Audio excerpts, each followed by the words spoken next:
Story time about my worst trip off LSD. So one of the kids in my friend group was about to leave for Arizona, and we would always talk about how we need to trip together before he leaves. And anytime that I would trip off acid, I would go to my one plug. Well, he ran out, so we had to go to somebody else. And I've never tried this kid's stuff before, but I just said fuck it, YOLO, which should not have been my motto at the time. But it was. So that night, we're in the car, and one of our friends is driving because he's sober, obviously. And before I put the tab on my tongue, I started to get really nervous. And I have never felt like that before I've taken acid. But I kind of just said fuck it, and I put it on my tongue. So we go pick up two more people that I'm not really close with. So then we make our way over to our other friend's apartment. And I'm kind of feeling it, but not really. But then as soon as we walk into that apartment, I start tripping balls. And you know, everything was going good. But then my dumb ass decided to look in the fucking mirror. And as soon as I look in the mirror, I see myself smile. So like I said, I look in the mirror and I see myself smiling back at me. And that's whenever everything went south so quick. I sat on the bed, tried to pull myself together because I didn't want to make a fucking scene in front of everybody. But then I got caught in this fucking loop. And if you don't know what the loop is, then I'm going to tell you what it is. It's basically where you feel like you're doing the same thing over and over and over again. And then I started looking around at everybody and it looked like their faces were melting. One of my friends got up off his chair, walked to the other side of the room, and I watched him do that. But when I looked back over at the fucking chair, he was still sitting there. So I looked at my one friend that was sober, who I was actually really close with, and I think he saw the look in my eye and he was like, "Do you want to leave now?" And I just shook my head, yeah, like I could not deal with that shit anymore. So we go to his car and then we drive to my boyfriend's house. Because I could not go home. I would have got crucified. Well, we get in the house and as soon as his mom sees me, she knows that something's wrong. Like for part 3. Okay, part 3. So like I said, I walked in and she knew that something was wrong with me right away. Because she was like, "Oh, I have a letter from your boyfriend." And usually I would run up, grab it, read it really quickly, because I would only get like one letter a week. But instead I ran downstairs because her face was fucking melting. So 5 minutes later, she has to come downstairs and help me get dressed into my pajamas because I forgot how to dress myself. I didn't want to be left alone that night, so my friend stayed in the basement with me. So he went and tried to go to sleep, but he couldn't because I was watching Butterfly Effect for 8 hours straight. Like that was the only thing that could calm me down. But I still don't even know all the freaking words to it, which is weird. Like he would try to change the video and somehow I end up back to Butterfly Effect. And then he tried to kiss me. So he left the next morning because he had to go to work, which was at like 11 a.m. And I took this tab at 8 p.m. the day before. So I was getting texts like, "Where are you? You're supposed to be home now." So I had to go home and act normal in front of everybody while I'm still tripping balls. And I also got grounded for coming home late because I could not come home at the right time because I was tripping so hard. And this lasted for about 24 hours. Story time about how I found out that my boyfriend was trying to get with another girl on Valentine's Day. Okay, there's a lot that goes into this story time, so let me break it down for you real quick. I was a sophomore and my boyfriend and I had been dating for about 4 months now. And he was a junior. Well, there was this girl that he was for some reason obsessed with in his Spanish class. She was a freshman, and I know you're probably thinking, "Oh, well, how did you know he was obsessed with her?" Well, he would Snapchat this girl 24/7. Even his friends told me he was obsessed with her. So I talked to him and I told him I was uncomfortable with how much he was talking to this girl. And he said, "Oh, okay, I'm sorry, I'll block her." Now, I didn't ask him to do that, but it made me feel more confident in how he felt about me. Well, Valentine's Day comes around. And we didn't talk all day until he came to pick me up. I wished him a happy Valentine's Day and got left undelivered. So we get to the restaurants and we decide to put our phones at the end of the table so that way we would be more focused on each other. Well, he goes to the bathroom and then I see this name pop up on his phone. Like for part 2. Part 2. So, like I said, I saw this name on his phone, and there was something special about this name. So, whenever I kept streaks, I would put the word streak, and then an emoji, and then the person's name. And he got the idea that instead of keeping her name, he would put it as streak.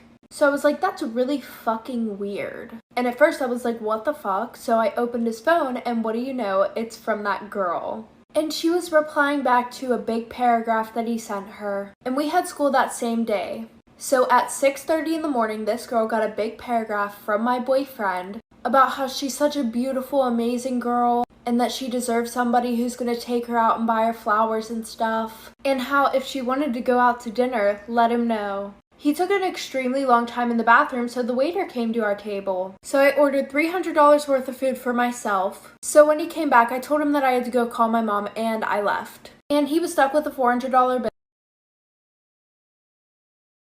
Story time about how I broke up my best friend and his girlfriend. So it was our sophomore year in high school, and my best friend and I had known each other since we were like 8 years old. And I've always had a crush on him. Like, anytime he would get a girlfriend, I would try and break them up. And it would work. Well, our freshman year of high school, he started dating this one girl. Well, when he started dating her, he distanced himself from me because she didn't like how much time we were spending together. So a few months go by and my birthday's coming up. And mind you, within these past few months, we only seen each other like twice. And he had me blocked on all social media. Well, our parents were really good friends because we lived in the same cul-de-sac. So my mom invited him and his parents to my birthday party. So at the end of my party, my friends left and him and his parents stayed. And my parents really didn't care if I drank alcohol, so we had like a whole bottle of vodka to ourselves. So we're in the basement and we're taking shots together. Well, I got him super drunk and he fell asleep. And while he was sleeping, I went on his phone and like for part 2. Part 2. And I was able to get into his phone because he stole my fingerprint from when we were best friends. So I unblocked myself on all social medias. And there was an ottoman pushed against the couch. So while he was sleeping, I was able to go lay next to him. So while I was laying next to him, I took a few pictures of us. And I saved them in his camera roll. And I also sent one to his girlfriend. And it was about 1 in the morning. Well, she opened it right away, and then she started going off and would not stop calling his phone. So after that, I turned his phone off. So he started to wake up, and then we started drinking more. And then we started fooling around. And while we were doing the nasty, I took a video. But he didn't see it because the phone was in front of me. And I had his girlfriend on Snapchat. So what did I do? I sent the motherfucking video to her. So the next day, obviously, he found out what happened. So then he came over to my house to talk to me. And I told him how I was upset that she was keeping him from me. So he broke up with her and started dating me. Story time about how I woke up to my best friend having a seizure. A little background information. So my close friend invited me over to his house to spend the night. And we're gonna call him Jay. Well, Jay and I got to his house, and his parents are really strict, so he had to sneak me in. So he told me to wait by the garage. And as soon as he opens the front door to his house, I hear his parents screaming. So he's inside fighting with his parents. I'm outside freezing my ass off. So an hour later, he comes out to get me, walks me through the garage, and I have to hide in this crawl space. So while I'm hiding in this crawl space, him and his parents are still arguing. And his parents walk past where I was like 5 times. So his mom gets in the car and leaves. She said she was going to kill herself. His dad comes into the garage, starts crying. I literally witnessed him have a mental fucking breakdown. Then his mom came back, said that she hated everybody. So then Jay purposely bangs his head off of the kitchen table 2 times. So when he came into the garage to get me, he had an ice pack on his head. Then we snuck up to his room like for part 2.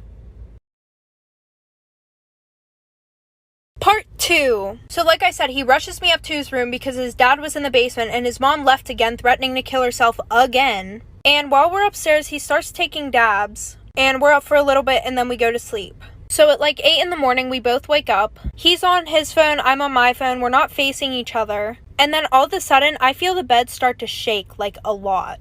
So I turn over and this kid is having a full-blown fucking seizure. Like he's foaming at the mouth. His eyes are literally rolling in the back of his fucking head. So I get up and roll him over onto his side because I didn't want him to start choking. And I'm fucking freaking out and don't know what to do because I wasn't even supposed to be there in the first place. And he's like making all these types of noises. So I go and I run down the hallway. I try to find his parents' room. And I open the door and have to wake them up dead out of their sleep. And I was like, your son's having a seizure. So his mom runs over to the room and his dad's like, well, who the fuck are you? And why the fuck are you in my house? And I was like, your son told me that I could stay the night last night. Oh, like for part 3. Part 3. So like I said, his dad's like interrogating me right now. So they call an ambulance. His son leaves in the ambulance. They didn't go with him. And his dad's like, you're never allowed in this fucking house again. And then he asked me, did he take anything last night? And I'm like, he did dabs, but like, I didn't do anything because I don't do that stuff. So he goes over to where all of his dab stuff is and starts throwing the glass pieces in the garbage, making sure that he fucking breaks them all. And his mom comes over to me to comfort me because I'm literally like fucking crying because this kid almost died right next to me. And she's like, it's okay, sweetie, like, this happens to him a lot. But I felt so uncomfortable because he was, like, making it seem like it was my fault. So I hurry up and call my mom, and my mom doesn't get there till, like, 30 minutes because their house is a little bit further away. And for all of you wondering what happened to him, I don't know because this happened this morning.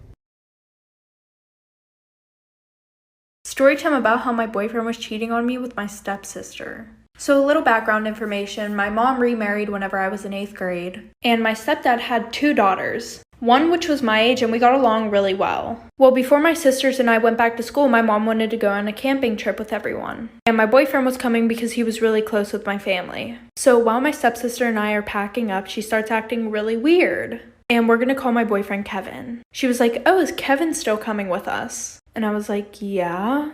And then she goes, oh, are you and Kevin still together?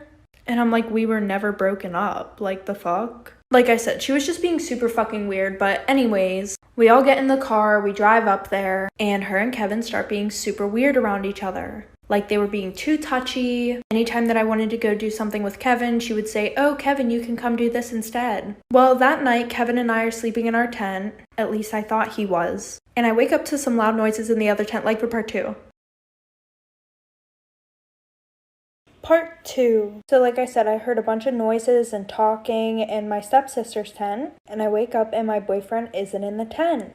So I'd be very quiet getting out of my tent, and I go over to hers and I just listen. And oh bitch, I should have just confronted them because I got my motherfucking feelings hurt. He was telling her how he didn't love me at all and how he only wanted to be with her, and how every time that they kissed each other and screwed each other, he felt such a connection between them. So not only was he cheating physically, but they had a connection. Wonderful. So I open her tent and I confront them. This was the most degrading thing I've ever went through in my life.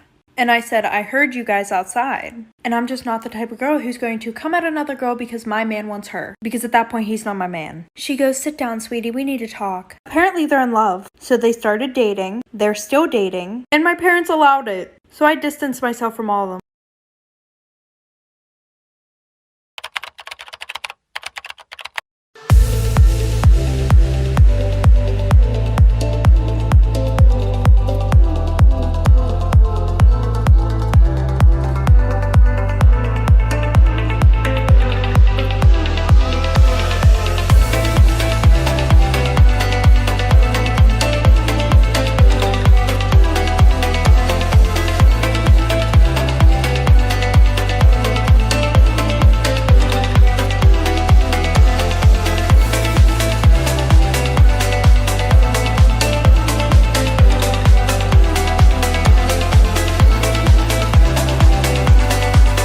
Story time about my worst trip off LSD. So one of the kids in my friend group was about to leave for Arizona, and we would always talk about how we need to trip together before he leaves. And anytime that I would trip off acid, I would go to my one plug. Well, he ran out, so we had to go to somebody else. And I've never tried this kid's stuff before, but I just said fuck it, YOLO. Which should not have been my motto at the time, but it was. So that night, we're in the car, and one of our friends is driving because he's sober, obviously. And before I put the tab on my tongue, I started to get really nervous. And I have never felt like that before I've taken acid. But I kind of just said fuck it, and I put it on my tongue. So we go pick up 2 more people that I'm not really close with. So then we make our way over to our other friend's apartment. And I'm kind of feeling it, but not really. But then as soon as we walk into that apartment, I start tripping balls. And you know, everything was going good. But then my dumb ass decided to look in the fucking mirror. And as soon as I look in the mirror, I see myself smile back at me, like for part 2.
Okay, part 2. So like I said, I look in the mirror and I see myself smiling back at me. And that's whenever everything went south so quick. I sat on the bed, tried to pull myself together because I didn't want to make a fucking scene in front of everybody. But then I got caught in this fucking loop. And if you don't know what the loop is, then I'm going to tell you what it is. It's basically where you feel like you're doing the same thing over and over and over again. And then I started looking around at everybody and it looked like their faces were melting. One of my friends got up off his chair, walked to the other side of the room, and I watched him do that. But when I looked back over at the fucking chair, he was still sitting there. So I looked at my one friend that was sober, who I was actually really close with, and I think he saw the look in my eye and he was like, "Do you want to leave now?" And I just shook my head, yeah, like I could not deal with that shit anymore. So we go to his car and then we drive to my boyfriend's house. Because I could not go home, I would have got crucified. Well, we get in the house and as soon as his mom sees me, she knows that something's wrong, like for part 3.